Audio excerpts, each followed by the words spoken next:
the posterior chain, and human function.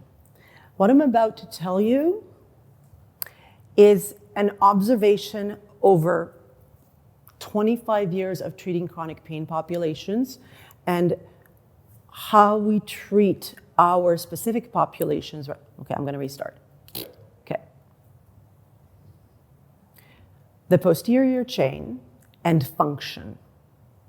So what I'm about to tell you is based on experience. I don't have research yet to point to, so take it or leave it. I'm pointing out something that I have validated with results specifically dealing with chronic pain populations. So you've seen in many of our videos that we like to use this type of image to demonstrate that we need to restore balance between the left and right side of your body in order, essentially, right, a human being is bipedal in order for them to be well balanced and have good range of motion without pain. Well, there's also a relationship between the front and the back. And here, this is, again, really interesting, years and years and hours, endless hours of observation and thousands of clients. What we need to do is treat the posterior chain, the back of the body, to restore function. There's almost nothing we do to the front. Like, even though I know that that's the way we work and it works really well for people, it sounds really weird. So let me explain a little bit better. Disclaimer, this is my theory on why when we treat the posterior, people get better faster. When we treat the anterior, not only do they not get better, sometimes they can have crisis and escalation. Okay, we don't test that anymore once we figured it out.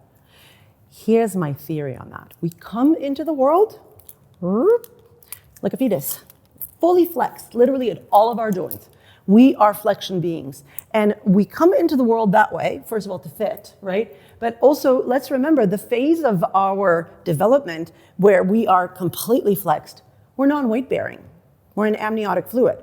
We're not really dealing with gravity the same way. Now, there's a very important thing called head lag, which means a very specific time frame in which a baby needs to start to lift their head if they're on their stomach.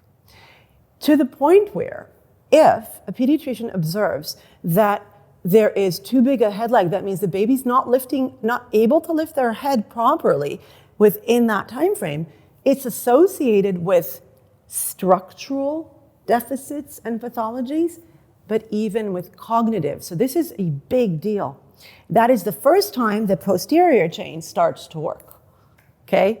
And after that, right, a baby starts to push themselves up and starts to crawl. So that whole posterior chain also has to work and be involved to balance that out, because they can push, but they would fall if it's not holding, okay? And then they sit, and you see them even, they do that little drunk thing when they're sitting because their body is used to flexing, and this stuff back here is figuring out how to work. If you've ever seen a baby try to stand the first time, same thing, right?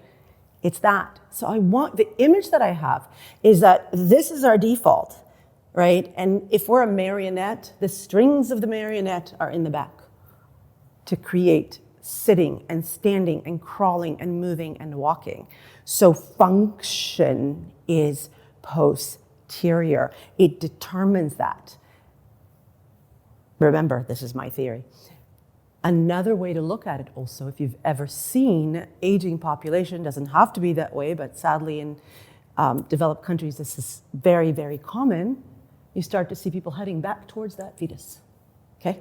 Towards this direction, because this is not working anymore, guys. So it's a combination of also sitting for hours, but this literally loses the ability to work, okay? So when looking at therapeutically treating the body, when it comes to chronic pain population, we honestly just focus on balancing out through the posterior chain, okay? There's one thing that we do for the anterior chain, which is make people do extension exercises, but only later on through their program, and bend backwards, which is a passive stretch with gravity for these structures. It's the only thing we do there. Okay, so anything like psoas releases, or people are digging in this direction, can you see which direction you're working in? Okay, it's not a good thing to do, especially because you're mobilizing them towards less function, not more function. So the other way to think about it is when you're training your body, train the posterior chain, if not 75% more than the anterior, then 100% more, because everything throughout your day, everything you're doing is in the front. You don't really need that much training there, okay? There's nothing we're doing towards the back unless you're specifically working it and going for a lot of walking, which there's nothing more functional for that posterior chain than some upright ambulation, AKA walking.